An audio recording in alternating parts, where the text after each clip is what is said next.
Hello, roommate. We're getting towards the very end. Today we're on chapter 44. No, they didn't see that. Oops. Our high-tech videotaping. Chapter 44, and where we landed in chapter 33 was... There is a dragon waiting at the bridge, Minley said. Why can he not fly? So that's the question. She only gets one question, and she gave up her question to ask dragons. Why? Because she already saw the answer. The word written down on the page, and what was it? Thankfulness. Chapter 44. Ma and Ba continued to wait for Minli, quietly and sadly. Even though they told themselves that they trusted Minli and believed she would return, Ma spent most of her time looking out the window, lost in thought, while Ba grew older and grayer every day. The only time they found comfort was in the evenings, when Ba would tell a story to make the time pass faster. In the escape of Ba's tales, they could forget that Minli was not with them and imagine that she was there, listening. One evening when the moon filled the sky, Ma spoke. Husband, she said, tonight I would like to tell you a story. Ba was slightly surprised, but nodded. The story that Ma told. Once there was a woman who had a kind husband and a beautiful daughter. A great mountain shadowed their home, making the land that they lived on poor and their house small, but there was always enough to eat, and the water always flowed in hot months, while a fire always burned during the cold ones. Yet the woman was not content. The woman begrudged the barren mountain and the meager land and swallowed her plain rice with bitterness. She frowned at the humble cotton of their clothes and sighed in resentment at the tight rooms of the house. Day after day the woman grumbled. When she heard stories of treasures of gold and jade, she was filled with envy. Why do we have nothing? She sulked in frustration. We have no treasures, no fortune. Why are we so poor? Her husband and daughter worked harder every day, hoping to bring wealth to their house. But the unfeeling land did not cooperate, and the house remained cramped. The clothes stayed modest, and there was always only just enough rice for the three of them. The woman also remained unhappy. Her displeasure grew like weeds, uncontrollable, entangling. The woman was so caught up in her dissatisfaction she did not realize that she was planting seeds of discontent in her daughter as well. Until then, her daughter had been pleased with their life, but now she began to feel troubled. The rice that filled their bowls began to taste bland. The clothes she had liked for their colors now felt rough, and the house that she had run freely around in had become stifling. Finally, unable to bear the growing frustration, the daughter stole away in the middle of the night, vowing not to return until she could bring a fortune back to her family. And it was only then that the woman saw the stupidity of her behavior. For without her daughter, the house became too large and empty, and she was not hungry for the extra rice. As the days passed in loneliness, fear, and worry, the woman cursed herself for her selfishness and foolishness. How lucky she had been! She was at last able to see that her daughter's laughter and love could not be improved by having the finest clothes or jewels. That joy had been in her home, like a gift waiting to be opened. The woman wept tears for which there was no comfort. For all the time that she had been longing for treasures, she had already had the one most precious. Now wiser, the woman could do nothing but go to her husband, beg forgiveness for her actions, and hope to some day do the same with her daughter. She did not know if she would receive compassion from either, but she vowed that she would wait for it. If necessary, she would wait like the mountain that shadowed them. As Ma finished, she sat down at Ba's feet, and like a child, she placed her head in his lap. Husband, she said, I've said it was your fault that Minli ran away, and I was wrong. I am to blame. Minli knew I was discontent with our fortune. If I had not been, she would not have left. I am sorry. Ba could not speak. The moon outside was so full it looked as if it would burst, and moistness dampened his eyes. He placed his hand tenderly on Ma's head. "Ah, good," the fish said.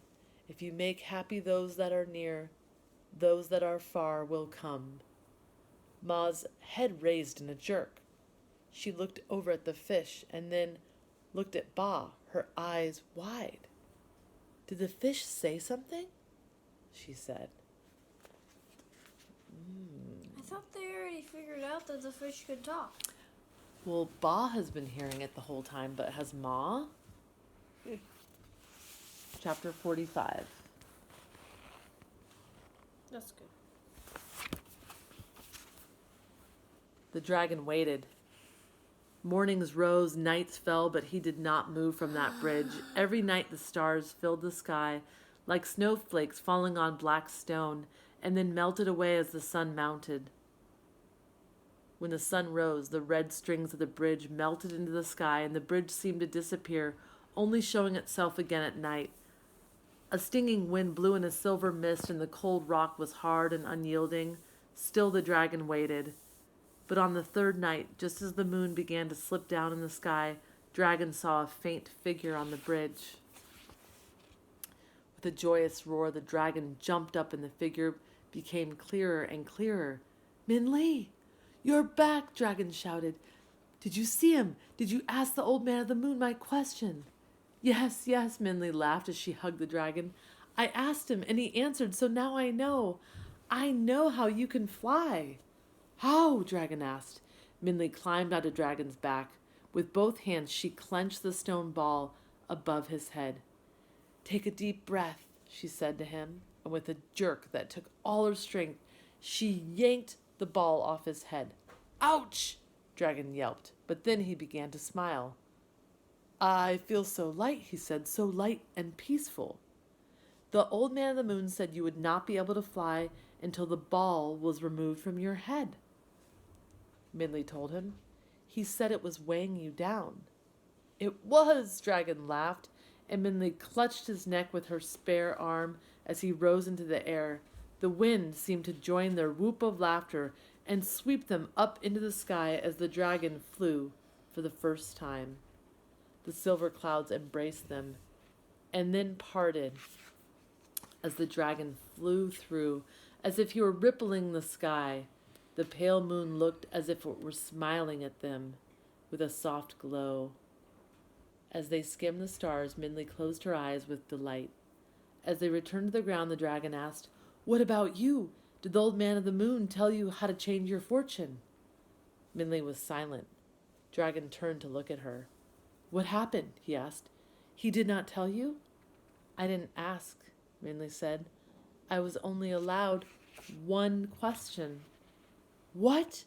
the dragon said. "You need to know. You've come all this way. We will fly back and you can ask him." But before Min Li could utter a protest, the red cord bridge seemed to shriek, and as they turned to look at it, the bamboo stakes began to rip the ground, leaving ugly slashes as the bridge was dragged away from the land. The bridge jerked violently, the bamboo supports clattering as it was pulled up into the darkness. "The old man of the moon will not see me again," Min Li said. "He won't answer any question for another 99 years. "But you," the dragon sputtered, your fortune, your parents." "It's all right," Min Li told him. "When it was time for me to choose, I suddenly saw I didn't have to ask it." "You did not?" the dragon said. "No," Min Li said, and suddenly memories rushed through her. She heard the buffalo boy's laughter as he refused her money, saw the king's generous smile as he willingly parted with his family's treasure, and remembered Da'afu's last words to her. "Why would we want to change our fortune?" they had said. She had shaken her head in confusion then, but now, finally, Min Li understood all of it. Fortune was not a house full of gold and jade, but something much more. Something she already had and did not need to change. "I didn't ask the question," Min Li said again and smiled, "because I don't need to know the answer. What do you think that she thinks the answer is? Well, by the page, I think it's just be thankful. What do you think, Iris? Be thankful for what you have. Do you think that's an important message? Yeah. Yeah. What do you think? Yeah. I'm thankful for all of you, roommate. To be continued in chapter 46. Look at that dragon. And the next time I read, I'm actually going to read the last 3 chapters together. And up next, Hannah's going to be doing a really cool read aloud with much higher quality videos that you'll also love.